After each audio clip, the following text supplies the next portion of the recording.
Welcome back, guests, to No Vacancy. My name is Nat Vaughn, and I'll be your proprietor for this evening. We appreciate all of our new guests who decided to subscribe and stay with us. Thank you for coming. It's nice to have you back. So let's get into it. Tonight's stories will be a compilation of true accounts of users who have fiddled with Ouija boards and had encounters with the demon known as ZoZo. Many of the names in these stories have been changed for the confidentiality of the people involved. Let's begin. Sit back and relax. Lay your hand on a planchette and enjoy your stay here with us in room 66. Number 1. Cemetery ZoZo. Me and my friends have used Ouija boards several times before this, and they all went quite well. Never any rude or mean spirits were always allowing us to leave. This one night, me and my friend Steve and some other friends went to a cemetery to use it because it seemed like fun. We'd gotten into contact with a spirit, and Steve had asked after a couple of questions if he could look through the planchette. He told me he saw a tall, dark figure standing over my friend and freaked the fuck out. We didn't play for a while after that, until tonight. We all decided to go to the same cemetery and began the Ouija board. It began slow, telling us it was a girl, saying it was 12, until we asked for a name. It would begin to move to Z, and we already began to freak out because it would move quickly to O. Z-O, Z-O. We quickly say goodbye, sprinted away from the board. We'd be 100 feet from the board when we realized we need to get it back. We walked back toward the board, and to our terror, we saw a tall, human-like white figure in the tree line, staring at us, slowly moving toward us. We all sprinted, except my one friend. It was his first time ever using the Ouija board, and he told us how the spirit beckoned to him to come to the board. He said it was as if he had no control of his body as he walked to the board. The spirit told him to play alone, and he did. He asked if it was the same girl we were talking to, and it said yes. He asked if it was ZoZo, and it said yes again. He asked quickly to say goodbye, but the board responded by repeatedly going Z-O, Z-O, Z-O, and he eventually passed out. He awoke to the spirit standing over him. He grabbed the board and sprinted away. He said the spirit was chasing him throughout the cemetery, all while me and my friends were grabbing the car to get back into the cemetery and pick him up. He began calling us on our phones, screaming, "Get the fuck here now, I'm being chased!" and would hang up. We got into the cemetery, and he sprinted to the car and got in, pleading for us to drive. As we drove away, he was yelling how the spirit was following the car. We left the cemetery, and somehow everything was alright. Number 2. Never contact ZoZo on a Ouija board. Hi guys, my name is Veronica. I'm 17.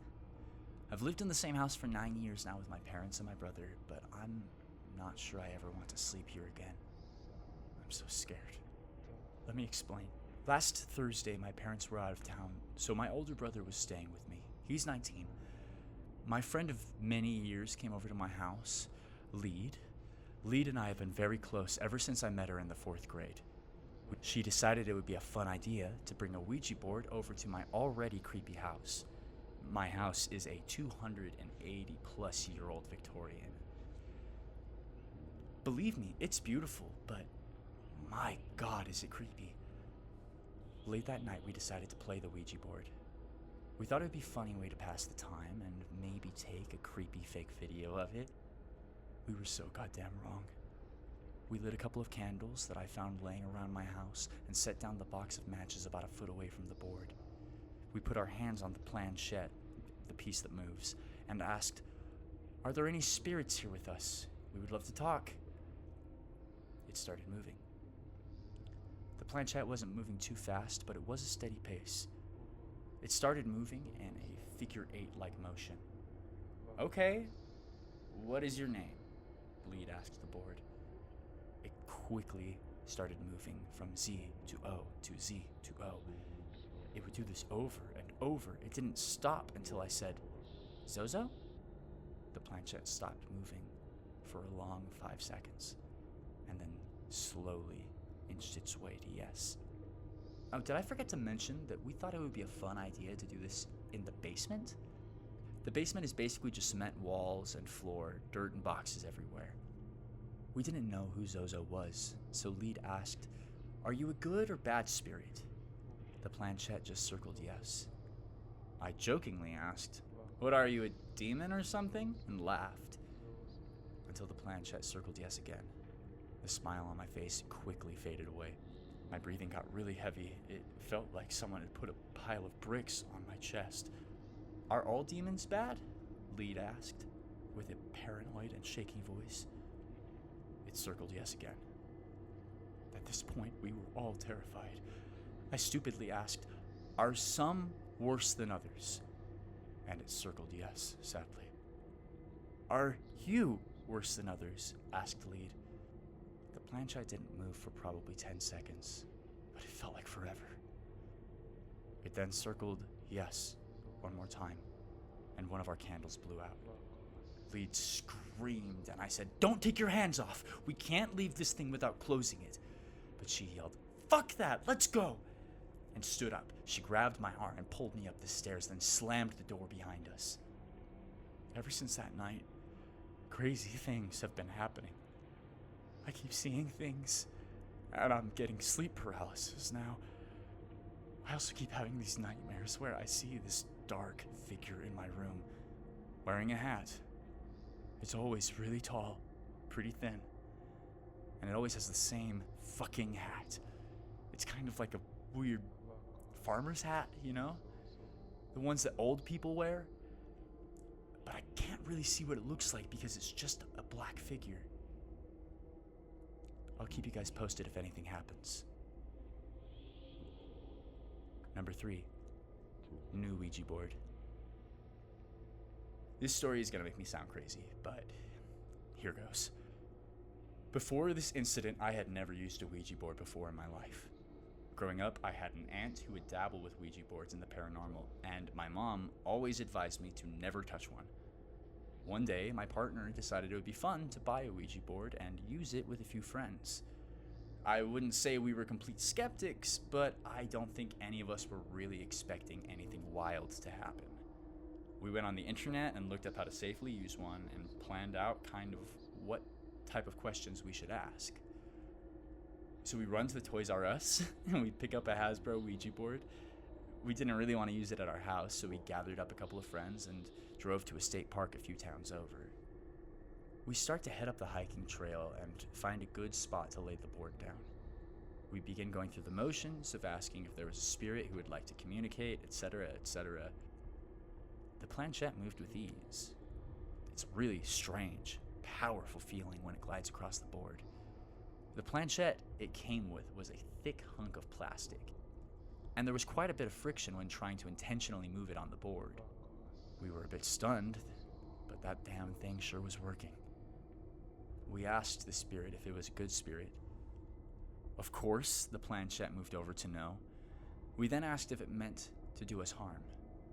The planchette moves over to yes. My partner asked how it would go about doing this. The board began to spell out ENGINE.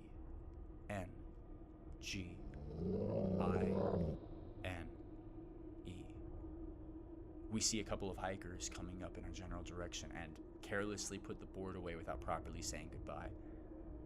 And we hike back down to another secluded area and decide to try again. This time we come into contact with a spirit who claims to be a 6-year-old boy who died sometime in the 1800s. Seemed nice at first, until he told our friend he wanted him to die so he would have someone to play with. We decided to ask the board questions only we would know the answers to. Each person asking the question took their hands off the planchette to be certain. The board got every damn question correct. And that's when I started to feel a bit uneasy. I couldn't believe it. The board then proceeded to spell out my name, Susan. I was confused as to what it meant. Soon after, it began to rain, so we told the board that we had to go and asked it to help us bring the planchette down to goodbye. It complied. We all began walking down to my car when I noticed this woman sitting in an SUV next to mine, watching us. Her gaze never really left, and it kind of rubbed me the wrong way. We all get in my car, and I go to start it, and the engine doesn't turn over. It was almost as if the battery was dead, but my accessories still worked. I began to shit bricks. I hadn't had my car for very long, and it never gave me trouble. It seemed like way too big of a coincidence. I look over at the woman, put my window down, and ask her if she has jumper cables. She reaches behind her and pulls them out, as if she had them ready. We get out of my car and hook it up when my partner's friend's phone rings from a number he doesn't recognize. He picks it up, and it was someone just asking if we were okay. He chalked it up to the fact that a drug dealer previously had the number, so he got a lot of unknown calls. Weird. We start chatting with this woman and thank her for letting us use the jumper cables. Turns out, she has the same name as me, which the board had previously spelled out. Perhaps a warning? She tells us that she works as an ultrasound technician at a local hospital and has cancer and a young child. We ask her what she's doing in the parking lot, to which she explained she was waiting for her weed dealer.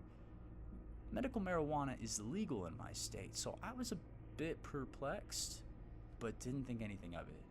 I was just grateful she was helping us. I go to start the car, and it still doesn't work. It just kind of rolls for a few feet in the parking lot before shutting off. At this point, it's getting dark. And I have to come to terms with the fact that I'll have to call a tow truck. Our friends ended up getting picked up, and my partner stayed with me as we waited for the tow truck to arrive. We told the woman she could leave since she was still weirdly waiting with us. She offered for us to sit in her car while we wait because it was raining again. I asked her if she could just pop the trunk so we could sit on the ledge, but she told me the trunk didn't open. So, stupidly, I get in her car with my partner. The weird woman made a joke about disabling her child's safety locks in the back, so I won't think she's trying to keep us here. That rubbed me the wrong way. She starts telling me that maybe I should just leave my car here and offered to give us a ride home. I politely decline. Then she tells me that she has a friend whose husband works for Volkswagen and he could certainly fix my car for a good price. She calls up her friend, and because we were in the car, it was quiet enough that my partner and I could faintly hear the other line. She explains the car problem and asks how much it would be to fix it. We hear on the other line the person ask if I am a boy or a girl. The woman says a girl, and the man on the line simply said, "Good." Nope.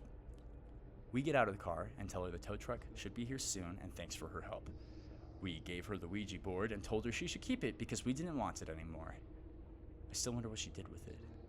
She kept trying to get me to give her my phone number and kept saying that she would come with me to get my car fixed from her friend, but eventually she fucked off. We ended up getting home late. Told the AAA guy how we were fucking around with a Ouija board and we met a weird lady afterward. He said he wouldn't have picked us up if he had known that. The next day, my partner opens his texts that he sent out when we were waiting for the tow. In a conversation with his mother, the text box had, "Yes, Satan, yes," written out. The message wasn't sent, but he was sure that he didn't write that. The next day, I called the hospital to see if that woman even worked here like she had claimed. Nope. They transferred me to 2 different floors, and there was no ultrasound technician working there with my name. To this day, I still don't know how to explain what happened that night, and I'm sure as hell never using a Ouija board again. Also, the dealer the woman claimed to be waiting for never even showed up. So, what she was doing that night and what her intentions were, I'll never know. 4. Playing with fire. When I was like 10 or 11, my cousin, who was 15 or 16, and I played with a Ouija board we found in an old building behind our house. Our older cousin, Philip, decided to be a dick about it and fake stuff and threw the board around and just kind of felt my stomach drop. We picked it up and kept going. When we asked for a name, we got Mason. We had nightmares for like a week. We were idiot kids, so partly out of fun daring each other and partly of wanting to find out if one of us was doing it, we played it again. It ended up stating some minor but real details about my aunt that neither of us knew. And I don't know how to explain it, but the tone felt not good. A bit after this, every time we were in our pool at around 2 a.m., we would smell smoke, super strong. Never saw any neighbors out smoking, and it was the same time every time it happened.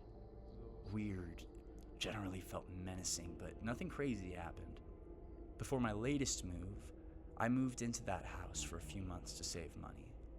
I was in my cousin's old room, and I found the Ouija board. I immediately hated everything about that, so I kept the planchette in a drawer separate from it. A week before I left for good, I was cleaning things out of the room, separating my stuff from my cousin's stuff she'd been storing there, deciding what to pack, etc. And one night ended up going to bed with half of the junk still in the den. The Ouija board was included in this junk. Later that night, I was walking from my room to the bathroom when I heard a male voice call, "Hey!" very loudly, which led to a split-second series of, what? Wait, there are no many right now. What the fuck is... Oh god, the board. I didn't really know what to do, so I just tried to very sternly, in an authoritative teacher voice, to tell it if it wanted to be a jerk in the den, that was fine, but it was not to come in my room. The bathroom door inexplicably slammed several times throughout the night, to the point that once my aunt got up from her room to come across the house to see what I was doing. That's all I have for now, but I'll update you. 5. ZoZo for Christmas. My worst experiences are pertaining to ZoZo. I know it's considered BS by many, but it isn't. In 1992, my friend got a Ouija board for Christmas. We were 8 at the time. I'd never played with one before, so we sat down playing with the planchette. When we thought someone spelled OZOZ came through, it was okay at first, then went on saying it would and kill us. It freaked out my friend and I, and we stopped playing and said goodbye. Mind you, this is 1992. We were naive kids, we had no internet, and we had no libraries that carry occult books. But the name Oz always stuck with us.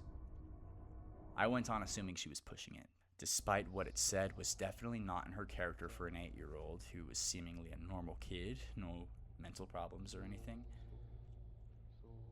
I played the Ouija again in 2004 with my husband's friend and his wife. The first person to come through was my husband's friend's mother. His friend thought it was BS, so he asked a test question, "What's your favorite drink?" And I replied, "Grape soda." His mother passed away when he was 10, so no one knew his mom or her favorite drink. He carried on asking a series of personal questions, and it was very peaceful and calming, even had him emotional.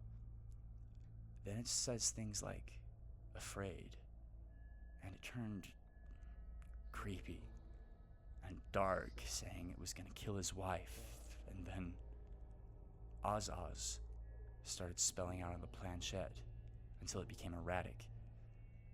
Even up until this time, I'd never researched ZoZo, and I'm pretty sure no one there knew that either.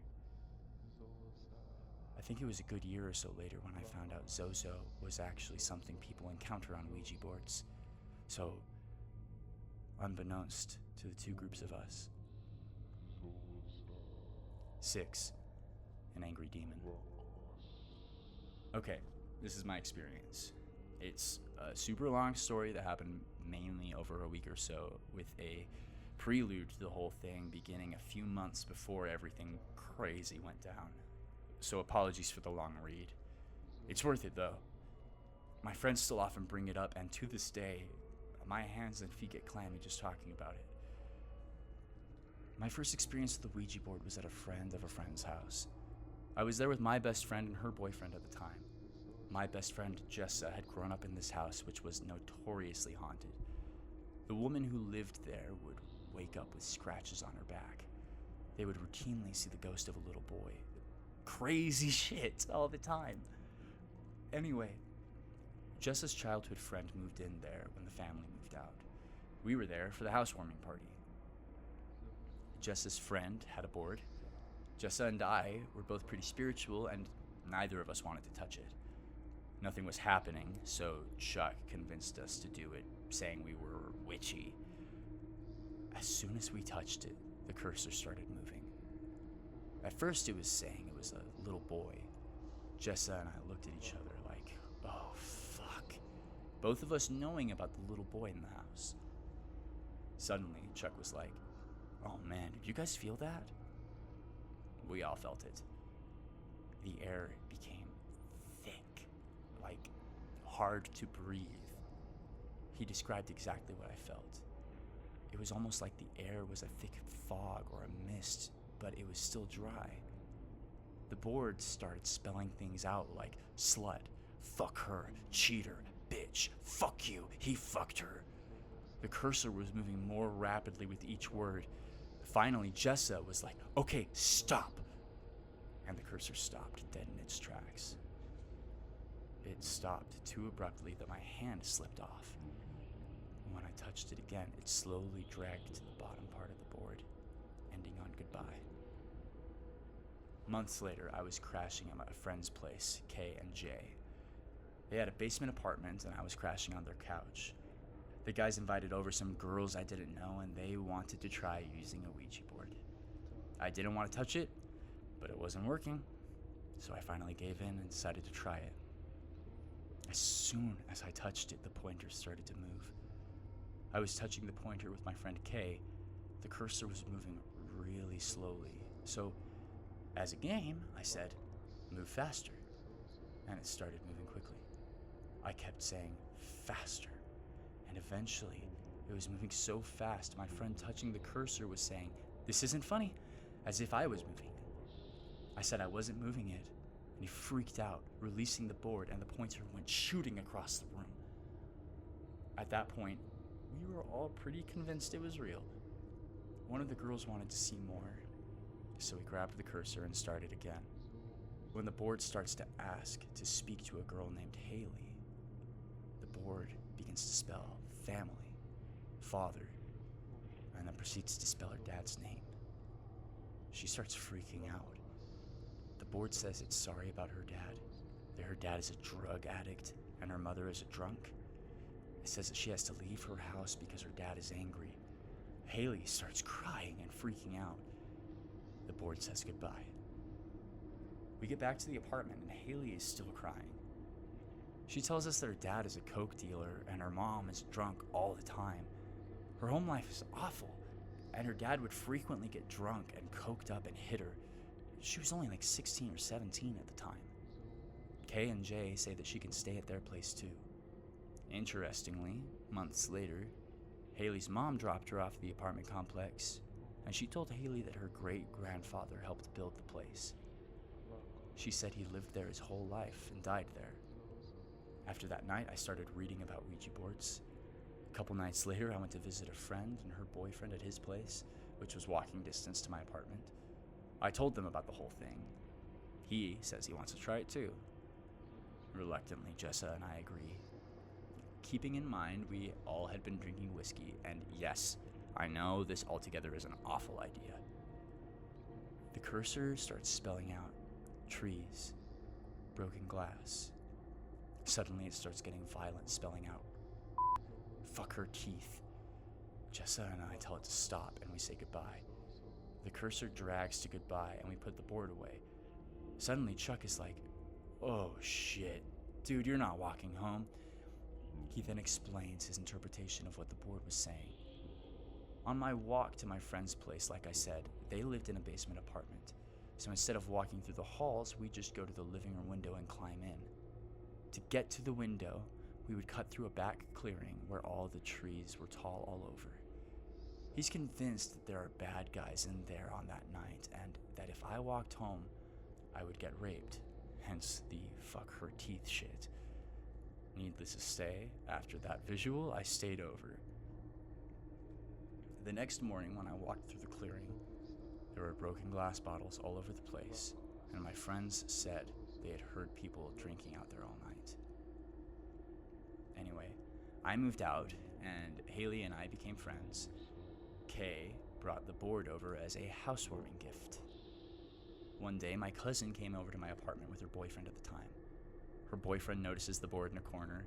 He asks me about it, and I laugh, and I tell him the whole story. His eyes get all wide, and he asks if we can play with it. Being kind of stoned, I agree, and we start asking it questions. The pointer starts spelling Jessa's name. We all get into the car and head over to her place. She's not home, but Chuck is. I left the board in the car with my cousin and her boyfriend and go to talk to Chuck. He said that Jessa is at work until 9 that night, but we could come in and wait for her. After the last incident, he was interested to see what was going to happen. When I got to the car, my cousin and her boyfriend said they heard fingers tapping, as if something were waiting impatiently for me to get back. We sat around waiting for a while. Chuck brings out his own board from the last time I was over. We use it, and it says, Jessa, Jessa, and pointing to the no, and then to the sun in the corner of the board, over and over, no sun, no sun. Eventually I figured out it was saying no light. I asked if it wanted me to shut off the light, and then I said, no, we're not going to do that. I'd read that bad spirits do not like the light. Finally, when Jessie got home, she said she was too tired and didn't want to try using it. We agreed to leave it alone and brought the board home. I didn't like having it in my house, so the next time I went to visit Haley at K&J's, I brought it back. She said she wanted to try it one more time and then we would get rid of it. I agreed. At this point, I was clearly addicted to it for some reason. So Haley and I are in the basement apartment, climbing out the window for cigarettes near the back clearing with the trees. We go back in and use the board. The board starts spelling out Haley's name, and this time, the spirit says its name is Maria. Haley immediately starts to cry and says, "That's not funny." I had no idea why or what was going on, but the board keeps going, keeps saying things. It's saying, "Tell them I miss them. Tell them I love them. I'm here. I love them." As Haley's crying, she explains that her best friend's mom, Maria, had died a year ago. I remember the death. It was big news in our high school. Suddenly, the cursor moved, spelled out my name. I asked who it was, and the cursor spelled Deb.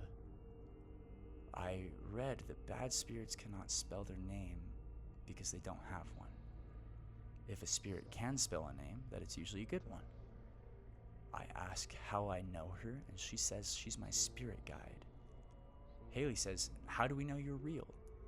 And the cursor spells cigarette. And I said, "What do you mean?"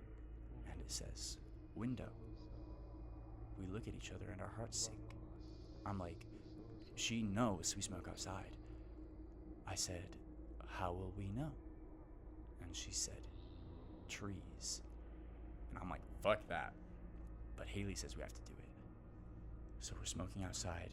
I'm looking into the forest, sweating balls in fear, thinking I'm going to see a fucking demon face in the branches or something.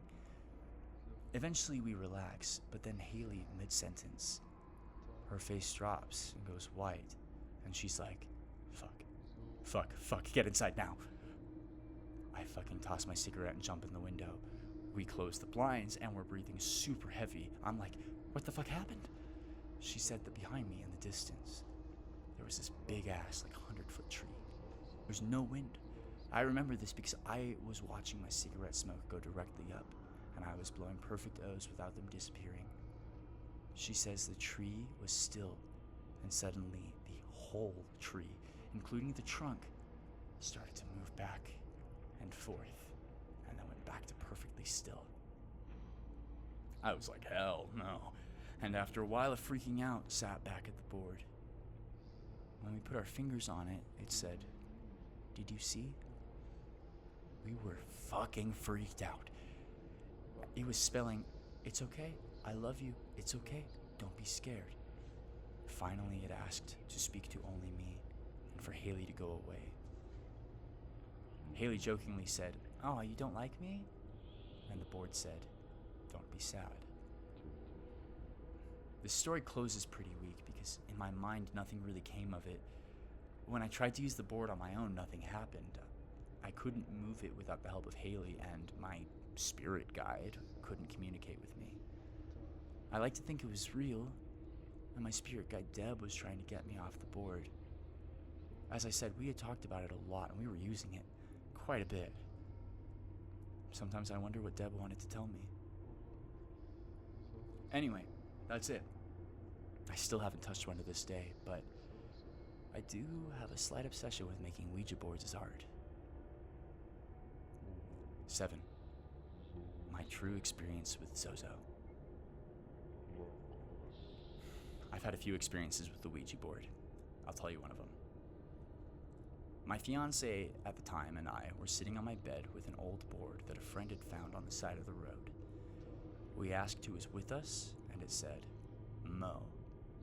I asked, "Are you a demon, spirit, or angel?" He said, "Demon, by your creation." We're a bit freaked out by this, but we keep going. We asked more simple questions like, "How many are you?" He replied, 7. "What is your favorite poster that I have?" He replied, "Bloody Mess." I pointed at a kiss photo I had of Gene Simmons with his tongue out while blood was everywhere in and around his mouth. "This one?" I asked, and replied, "Yes." After a few more questions, I asked him to move my skeleton heads on my TV because I wanted to know if this was fake or not. Mo replied, "Close eyes." A few seconds went by. When we opened our eyes again, all of my skeleton heads were facing us. How the hell could that be faked? We were the only two in the room at the time, and all the while we were sitting close to each other. 8. Face to face with ZoZo. My stepdad is the kind of guy that doesn't lie, ever, which is why I believe his story about a Ouija board experience when he was younger. He said he had his friends over and had a Ouija board and they wanted to play. After playing around, they made contact with a being that said it was a demon. His friends were asking it questions, but he said the thing pinpointed him. It told my stepdad it would visit him again later, after midnight. Thoroughly freaked out, they put the board away. My stepdad fell asleep and, with dead seriousness, said he was woken right after midnight by it. Now, the demon had told them its name was ZoZo, but my father refused to tell me that until I was older, that he was genuinely afraid. Anyway, he said this thing woke him up. It was sitting at the end of his bed, grinning. He said it was small and evil as hell looking, just grinning at him. The thing told him his first child would die, and it left. My stepfather said afterwards that he had tried to get rid of the board. He first threw it out in the trash, but it didn't work. He said a few days later, a little black boy he had never seen in the neighborhood showed up at his door with the board. He handed it to my stepdad and said, "This is yours," and left. So now, super freaked out, my dad tried to burn it, but it wouldn't catch fire. The fire kept dying no matter what he did. So then he dug a very deep hole, put the board in it, placed a Bible on top, and buried it. He's not seen the board since. As far as what the demon predicted, it came true. His first wife miscarried at 3 months. I wholeheartedly believe my stepdad's story, and that's why I never got a board or messed with one. 9. The antique board that ruined my life. When I was 16, I found an old school Ouija board at a thrift store. It was made of real wood, not paper like they are now. It was still thin, but wood. Balsa, I think. I was intrigued by it, so I took it home. Me and a gal pal were playing with it, but nothing was happening, so we gave it up, left it on the bed, and went out for snacks. There's no open window, no draft, no AC on at the time, no fan, nothing that would have caused it. But when we came back with snacks and pop, the board was working on its own. The planchette was traveling all over the board, and the word it was spelling out was foul. For a minute, we just stood there and watched it spelling out that word several times. Then my friend scooped it up and broke it. We covered it with salt, got rid of it in a safe place. I still don't believe Ouija boards are evil in and of themselves, but that one, I think, might have had a questionable past history, and we likely opened the door to something negative happening to us, maybe by using it. I do believe that in the hands of someone who may be gifted in a psychic way, Ouija can be dangerous. It's the same thing with channeling, automatic writing, seances. Ultimately, it's a game, but you're opening a door. You just don't know who might answer if you knock. So it's best not to. That incident is one of the reasons I do somewhat believe in paranormal stuff. It wasn't like the first likely paranormal incident in my life, and it wouldn't be the last, but it was one of the few times I've ever been genuinely frightened by it. Something was moving that planchette, and using it to spell something very foul, and it definitely wasn't us. We were not touching it at all. I actually have a paper one now that I use as a back display for some of my collectible dolls I have that are spooky. There's no planchette, and it's never been used as a Ouija board, and it never will be. Not in my house. Some kids in my family once asked if they could try it. I was like, no. When I told them why, they haven't been nearly so curious since. Number 10. I spoke with ZoZo on accident. First time I used one was last semester at 3 a.m. I forgot exactly when it was. It was probably early October. A group of friends of mine were using it in the lobby of my dorm, and one friend, Adam, has a best friend back home who is extremely sensitive. She is constantly bombarded by spirits asking to lead them to heaven and demons demanding her to set them free in the world. I was skeptical for a long time, and they said they keep getting a demon named ZoZo. Nothing changed when I started. For a long time it was just, what is your name? Moves to Z. Is this ZoZo? Yes. Goodbye. I was freezing the whole time. Everyone else was fine. At one point, Adam decided that he would humor the demon. He asked if said demon was making me cold, and it said yes. So I asked if I should stop. He said yes, so I removed my hand. After a while, Adam asked why he keeps communicating with us, and he names Adam's friend. Adam says, "I won't let you do that," to which the demon replied over and over, "We will win, we will win, we will win, we will win, we will win, we will win, we will win." So we close it out and promptly go to the university chapel and use holy water. It was an interesting experience, but I think of that demon from time to time, and I can't help but feel like he wanted something from me that night. 11. Paranormal Boards. Some of my friends and I brought a Ouija board to a pioneer cemetery in the country, and were able to contact one of the women buried there. Normally, I would have suspected that one of my friends was moving the planchette, but here's what happened. This particular cemetery is out in the cuts, so there's no lighting. The moon was not full enough to really illuminate anything. Our flashlights were our only source of light. We walked through the cemetery, set up the board in a clearing, and start asking questions. At first, it does nothing, but soon starts to move and we get a name. Eliza. I'm still very skeptical and I'm wondering which one of these jokers is moving the planchette. Someone asks how old she was when she died. The Ouija board says 54. We ask if she wants us to stay. She says yes. One of my friends starts shining his flashlight around on the gravestones, none of which anyone had really looked at, which I know, because in order to read one properly, one would have to shine a light directly at one of the gravestones. One of the stones closest to us reads, Eliza Taylor, 1862 to 1916.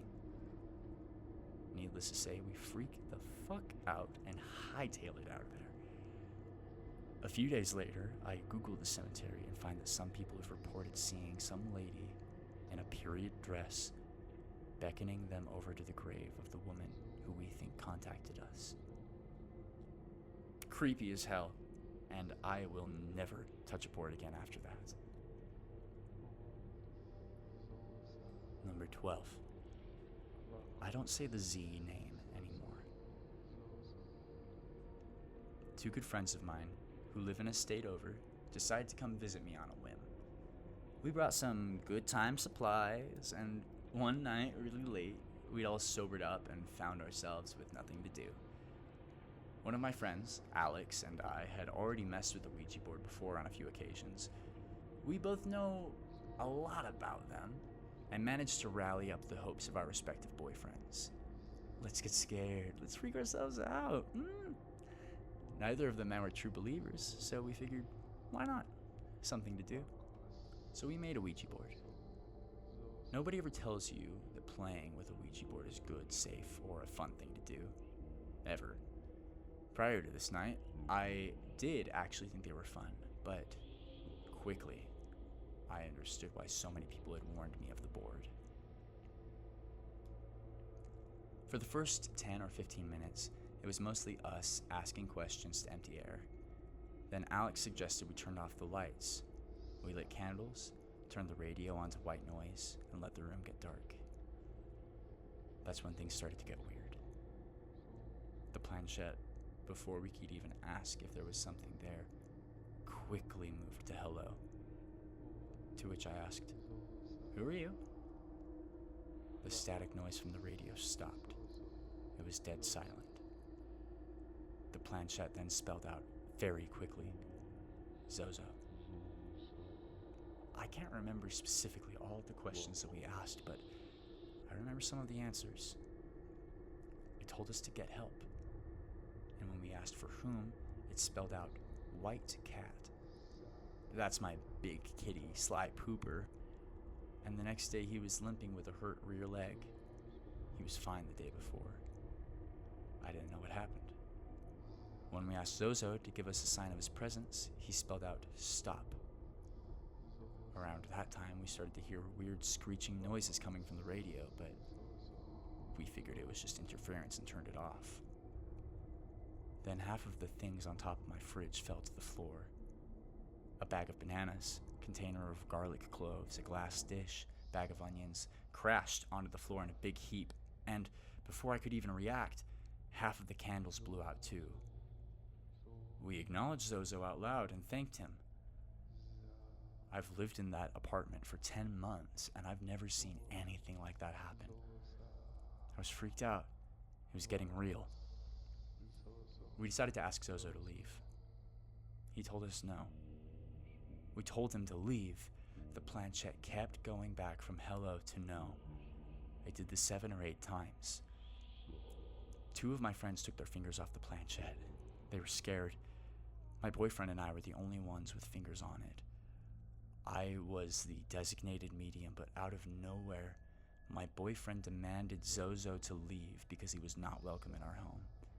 My brain was like, what a bad fucking idea. We began to try and move the planchette in circles like you do when you're expecting an answer, and all of a sudden, it fucking stopped on the hello spot of the board and would not move. We actually slid the whole board off the table trying to get it to move. It was being pushed down, hard. My boyfriend and I only had a finger each on it. I guess that anything is possible, but I don't see how it could have been him. And I know it wasn't me. The next morning, I folded the board into 3 and buried it off a nature trail at the edge of town. There were really weird things happening in our house until recently. While I was in the bathroom late at night, what looked like 2 feet were obstructing the light shining from under the door. The door to our office locks from the outside, and while my boyfriend and I were in there, it locked. His 2-year-old was in bed sleeping. I just don't think she's agile or tall enough to lock that door without anyone hearing her or noticing. Plus, that thing with my cat's hurt back leg. We would hear things in our bedroom being thrown around and what sounded like people walking around or in our living room at night. It all sort of gradually stopped. Nothing really obtrusive has been happening lately. I won't tell you not to mess with it because that's dumb. Just be ready for things to get real fast. And our final story, number 13. Between heaven and hell. Here's a Ouija story that freaks me out to this day, so I will try to keep it as short as possible. While stationed in Germany in the early 2000s, me and a couple of friends decided to play the Ouija board in one of our military dorm rooms. Only 4 of us actually played while a couple more people drank and watched. After a couple of minutes of joking around, we started to ask more serious questions. We eventually got in contact with a teen girl who told us she was looking for her boyfriend.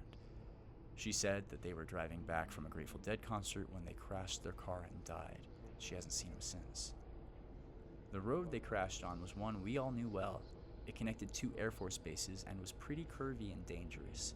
A lot of people had crashed and died driving it. After a couple of minutes of small talk, she told us she had to leave, but asked us if we could please find her boyfriend for her and gave us his name, which I've forgotten over the years. We eventually were able to make contact with him, and when we asked if he knew Cheryl, the girl's name, he said yes. She was his true love, and he regretted not being able to be with her and misses her very much. He told us to tell her that he'd always love her and that he was sorry. When we asked him what he was sorry about, he just spelled out random letters until eventually stopped communicating with us. After around 10 minutes of unsuccessfully trying to get in touch with Cheryl and her boyfriend again, we finally got in contact with an older woman. She seemed really nice and sweet, and she said that she knew Cheryl. When we asked why she was unable to find her boyfriend, she said it was because Cheryl was in heaven and her boyfriend was in hell. It was at that moment where all the candles in the room flickered out. We all jumped and turned the lights on. Needless to say, everyone got pretty freaked out and decided to stop playing. We never really talked about it after that. It's been over 10 years. It still freaks me out to think about that night.